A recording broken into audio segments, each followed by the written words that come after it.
Bonjour, c'est Claire Dama-Griffart, bienvenue dans cette nouvelle vidéo. Aujourd'hui, j'aimerais qu'on parle de couleurs. J'avais fait il y a longtemps une vidéo sur l'utilisation du cercle chromatique. Aujourd'hui, je vais être dans des choses plus concrètes, plus familières ou pas. La couleur, c'est quelque chose évidemment d'hyper important pour un patchwork, mais c'est hyper important pour tout. Comment on a sorti nos vêtements, quel intérieur on a, quelles sont les couleurs avec lesquelles on se sent bien, les couleurs qui nous rendent inconfortables. Est-ce qu'on est plutôt orienté vers des couleurs un peu flashy ou plutôt vers des tons plutôt doux, pâles? En fait, tout est possible. Ma première source d'inspiration, bien sûr, c'est la nature.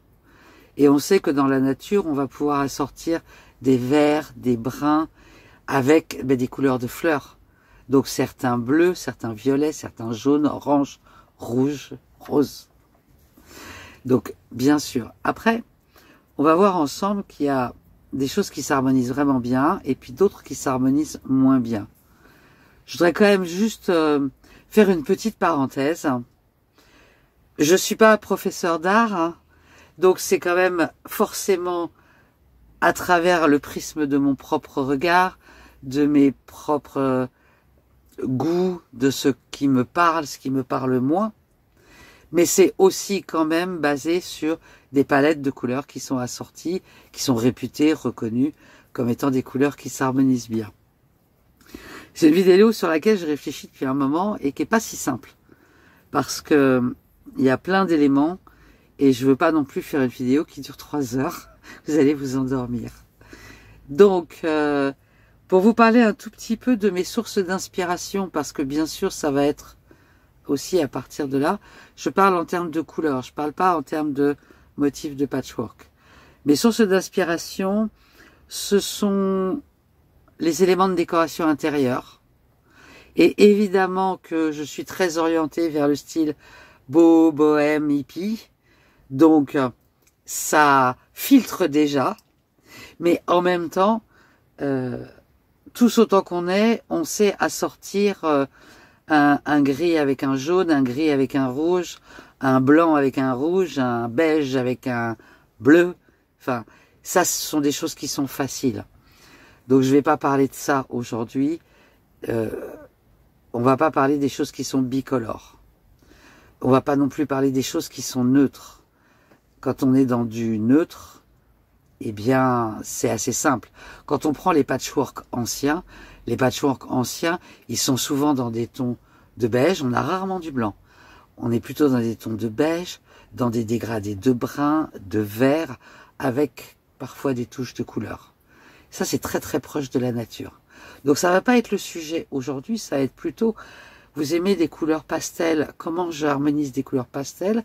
Vous aimez des couleurs fortes, vibrantes, flashy, comment je les harmonise entre elles? Et est-ce que je peux mixer ces deux types de couleurs ou pas? Et si je les mixe, comment? Donc ça va être un petit peu ça, avec donc des éléments pour donner des infos sur la déco intérieure, des éléments sur base de tableaux d'art moderne. Ça peut être donc des tableaux d'artistes, ça peut être des tableaux qui sont faits avec des logiciels, ça peut être des tableaux de peinture à numéros, tout ce que je trouve et que je mets de côté en me disant ah tiens là les couleurs elles sont intéressantes. Voilà, ça peut être des puzzles, en fait, bref, tout ce qui me tombe sous les yeux et que je trouve intéressant. Bien sûr, des quilts aussi, et puis les palettes de couleurs qui sont, elles, préétablies, on va dire. Donc j'essaye, à partir de tout ça, de vous présenter quelque chose qui soit à peu près cohérent. Je l'ai pris dans un sens, je trouvais que c'était pas bien, je l'ai pris dans un autre sens, je me dis non, c'est pas top.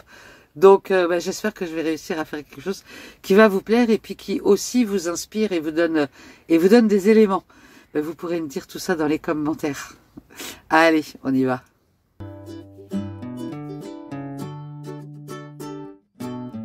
Le point de départ, ça va être les palettes réputées, les palettes de couleurs qui sont réputées comme étant harmonieuses. On va choisir entre 3 et 5 couleurs. Alors bien sûr, on verra plus loin dans la vidéo qu'on peut en mélanger bien plus. Là, j'essaie de vous montrer les palettes qui sont harmonieuses, qui vont bien, les couleurs qui vont bien ensemble, qui se complètent les unes les autres. Après, on regardera des choses un peu différentes plus loin dans la vidéo. Donc là, j'ai un certain nombre d'exemples de palettes de couleurs qui sont tirées soit d'éléments de la nature, soit d'éléments plus urbains. Donc, on va avoir un petit peu de tout, à la fois des tons un peu doux, à la fois des tons un peu plus flashy. Simplement, je vous laisse regarder, il n'y a pas grand-chose à en dire. Simplement, peut-être qu'il y a des harmonies qui vont, vous allez vous arrêter dessus. Vous allez avoir dessus les numéros, des codes des couleurs. Et bien sûr que pour retrouver l'équivalent en tissu, ça peut être un tout petit peu compliqué, mais ça donne quand même une très bonne idée. Et surtout, sachez quand même que selon l'étalonnage de couleurs de l'écran sur lequel vous regardez, que ce soit une tablette, un téléphone ou un ordi, selon l'étalonnage de couleurs, vous pouvez avoir des résultats différents. Mais la palette, chaque palette en elle-même, elle sera équilibrée forcément puisque vous la regardez en une seule fois sur le même écran. Allez, un petit peu de musique et plein de jolies couleurs.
Dans ce qu'on vient de voir, il s'agissait de palettes qui assortissent 3 voire 4 couleurs. J'aime beaucoup parce que je trouve que c'est très intéressant. Il y a des mélanges auxquels j'aurais absolument jamais pensé. Et sous les ronds qui déterminent les couleurs, vous avez un dégradé qui vous montre que de la première à la dernière, il y a tout un tas de nuances qui sont aussi harmonieuses et possibles, ce qui multiplie bien sûr les possibilités. C'est pas juste 3 ou 4, c'est toute la gamme qu'il peut y avoir entre celles-ci. Alors, autre sujet, quand on est en décoration d'intérieur, mais souvent, parfois, je sais pas, quand on s'habille, bon là c'est facile, je dois être tout en noir, et aussi bien sûr dans les patchwork, on va à choisir une couleur qui va être, alors j'appelle ça la couleur de fond, c'est certainement pas le bon terme, mais c'est une couleur sur laquelle vont venir se poser les autres couleurs, et cette couleur va servir à faire ressortir les autres. Je vous montre quelques exemples en décoration et en patchwork, et peut-être un ou deux tableaux. Observez sur cette photo comment la neutralité du fond du mur qui est dans un bleu-gris permet de faire ressortir tous les éléments de décoration. Essentiellement le bois d'ailleurs, mais en même temps la reprise du bleu un peu plus soutenu du coussin, les marrons, gris foncé des coussins, tout ça, ça ressort extrêmement bien. Pourquoi? Parce qu'on a cette neutralité au fond. Ici aussi, évidemment, là c'est tellement flagrant, le mur du fond noir permet de faire ressortir tous les éléments de déco, qu'ils soient dans les dorés jaunes d'ailleurs, ou qu'ils soient dans les noirs. Comme il y a un jeu de matière, du coup, même les éléments noirs ressortent d'une façon différente. Là, c'est aussi flagrant. Et regardez sur cette photo, comme le canapé et les éléments blancs sont extrêmement puissants par rapport à la couleur du mur du fond. Imaginez la même chose sur un mur blanc, ça n'a aucun rapport. Ici, je vous propose un tableau de Paul Klee que je trouve intéressant. C'est assez rare dans les tableaux d'avoir un fond. C'est pour ça que j'ai voulu prendre celui-là. Il est un peu de ce fait sur un format triptyque, puisqu'il y a ces bandes verticales qui séparent la toile. Et je trouve que c'est vraiment un excellent exemple de comment les couleurs et les motifs du tableau ressortent parce qu'il y a ce fond beige un petit peu tout autour. Et sur ce tableau très moderne d'Amaury Dubois, on voit bien comment le noir du fond permet à toutes les couleurs d'exploser sous notre regard. Et pour aller bien sûr vers des exemples de kilt, voici un fond blanc qui permet à chaque petit oiseau de ressortir de façon complètement individuelle. Et on sait que le quilting peut aussi mettre en valeur, mais là c'est vraiment la couleur neutre du fond qui permet à tous ces petits oiseaux de ressortir de cette façon. Dans cette sorte de roue, on a évidemment un fond gris sombre assez fort qui permet l'explosion des couleurs de la roue. Ici, le choix est donc un fond jaune qui est relativement rare, que l'on retrouve à la fois sur la bordure, l'intérieur de tous les petits patchs de tous les blocs, et puis dans un ton plus soutenu dans les bandes diagonales. Et en fait, ce jaune, il permet vraiment de faire ressortir, entre autres d'ailleurs, les bandes diagonales. Alors il y a beaucoup de contraste aussi avec les couleurs. Et enfin, dans ce quatrième kilt, qui est donc un kilt vitrail, il y a ce fond qui sert à faire le tour et toutes les bandes du vitrail, qui est donc dans un noir avec un léger imprimé arabesque bleu, qui permet absolument de faire ressortir chaque bloc de ce kilt. Alors cette utilisation du fond, je la trouve vraiment très intéressante. Elle n'est pas forcément obligatoire. On va voir des exemples de patchwork où il n'y a absolument pas une couleur de fond. Par contre, j'attire votre attention sur le fait qu'il y ait dans ces patchs une bordure, qu'elle soit de la couleur du fond ou pas. Là, en l'occurrence, elle l'est, dans les exemples que j'ai pris là. On dit en patchwork que c'est important d'avoir une bordure qui soit dans un coloris proche, tranché, c'est pas très très clair. Par contre, le fait d'avoir une bordure autour d'un patchwork, ça permet d'arrêter le regard au niveau du patchwork, que le regard parte pas un peu partout, qu'on ne soit pas un peu perdu. Donc voilà, c'est un petit élément en plus. Je vous propose maintenant d'explorer un petit peu de la déco d'intérieur dans le style beau, bohème, ce que vous voulez, qui vous montre des éléments de décoration qui s'harmonisent bien ensemble, que ce soit des couleurs un peu flashy ou que ce soit des tons plus pastels. Simplement que vous puissiez voir un petit peu ce qui s'harmonise avec des couleurs qui peuvent être très fortes ou des couleurs qui peuvent être très douces.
Je le répète, l'idée c'est pas de savoir si vous avez aimé le mélange de couleurs dans toutes les photos qu'on vient de voir, c'est simplement de montrer qu'elles s'harmonisent bien ensemble. Allez, sortons un peu de la déco maison, même si je pense que ça peut vraiment donner de bonnes idées, je l'espère en tout cas. Je vous propose de regarder quelques quilts qui sont contrastés et le rendu est vraiment superbe.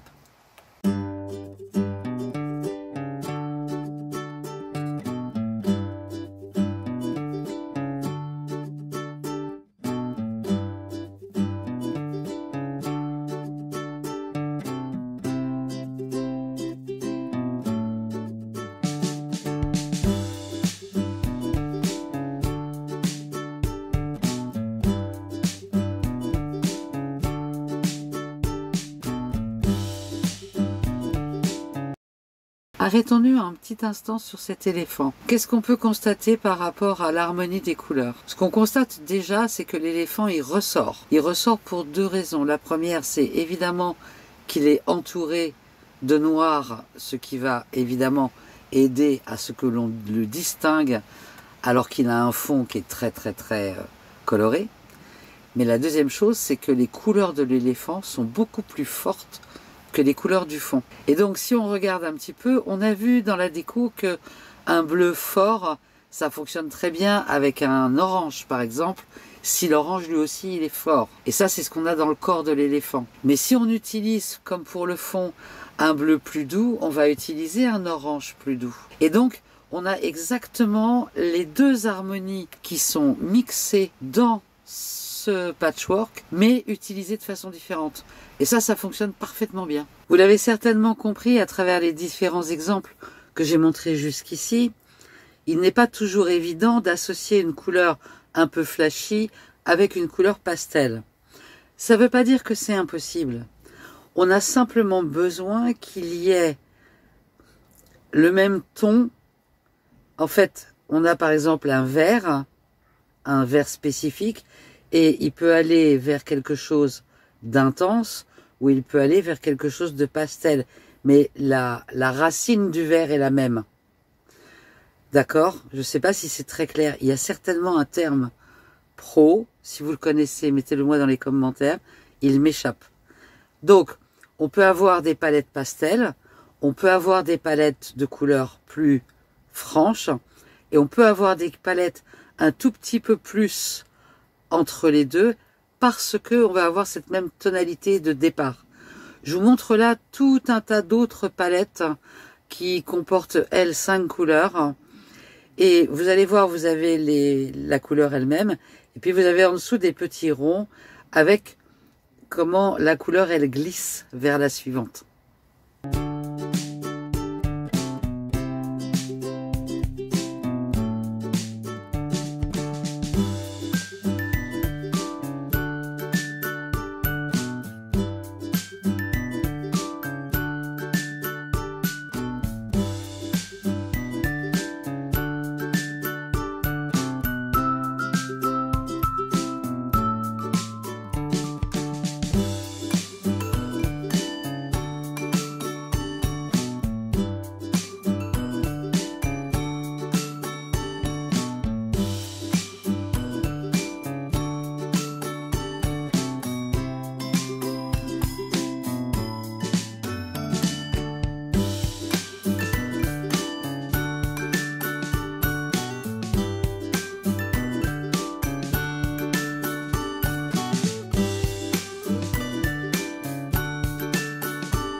Je vous propose maintenant de regarder à travers quelques tableaux cette harmonie parfaite que l'on a trouvée dans certaines des palettes.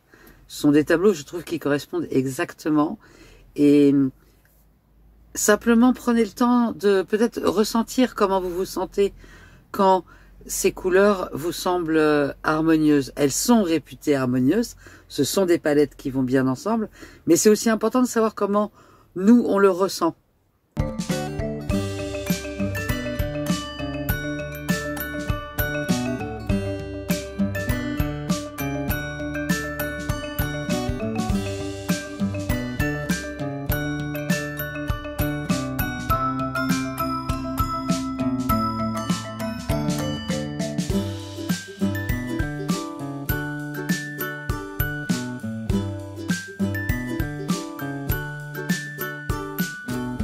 Je vous remets maintenant quelques palettes, quelques éléments de palette, mais qui sont dans des dégradés, ce qui va vous montrer le spectre dans lequel vous pouvez vous amuser sur ces exemples-là.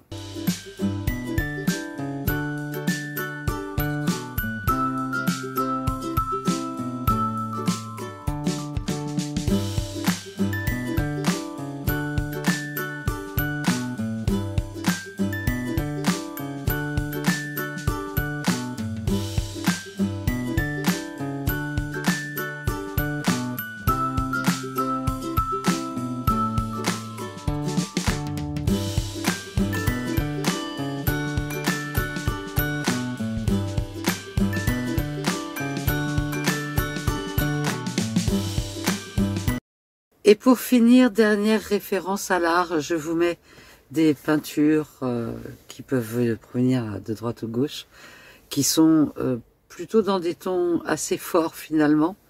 Je pense que mes sélections sont un peu filtrées par mes goûts, mais peu importe. Ça va vous montrer que toujours et encore, on associe des couleurs fortes ou on associe des couleurs pastel. où on fait des dégradés, mais on ne mélange pas trop les couleurs fortes et les couleurs pastel, juste les unes à côté des autres.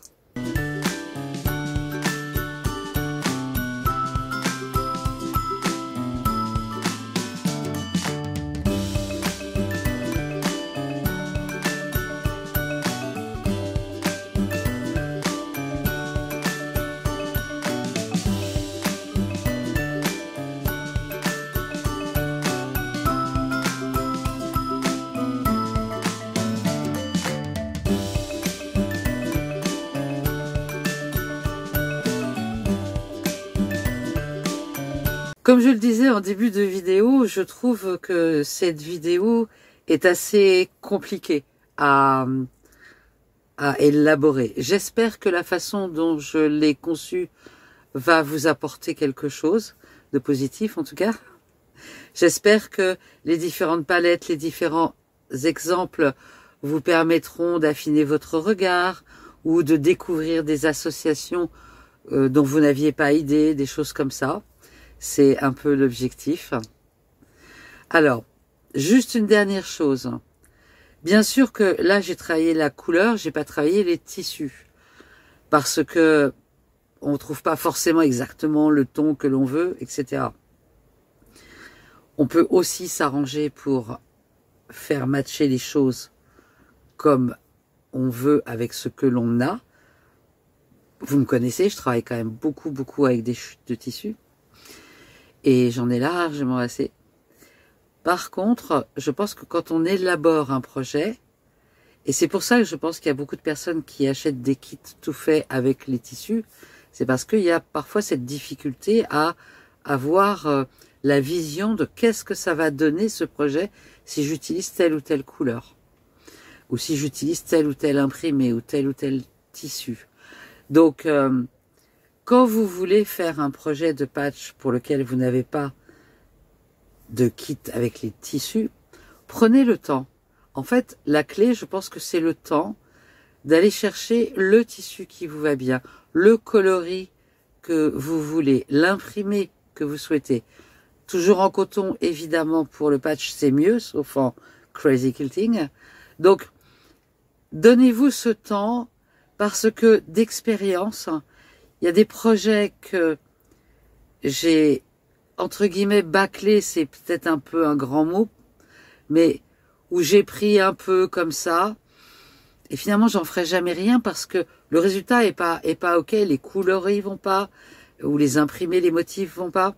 Donc, si vous voulez faire un projet, eh ben, prenez le temps de regarder quelle couleur du fond, s'il y a un fond, vous allez utiliser, et quelles sont les couleurs qui vont pouvoir s'assortir, s'harmoniser entre elles et ressortir sur ce fond. Bon, en tout cas, dites-moi dans les commentaires si vous avez d'autres questions par rapport aux couleurs, s'il y a d'autres choses que je peux faire, et bien j'en serai ravie. J'espère en tout cas que cette vidéo vous aura plu et apporté un petit plus. Je vous souhaite un excellent week-end. Prenez soin de vous. À mardi pour le dire Jen. Bye bye.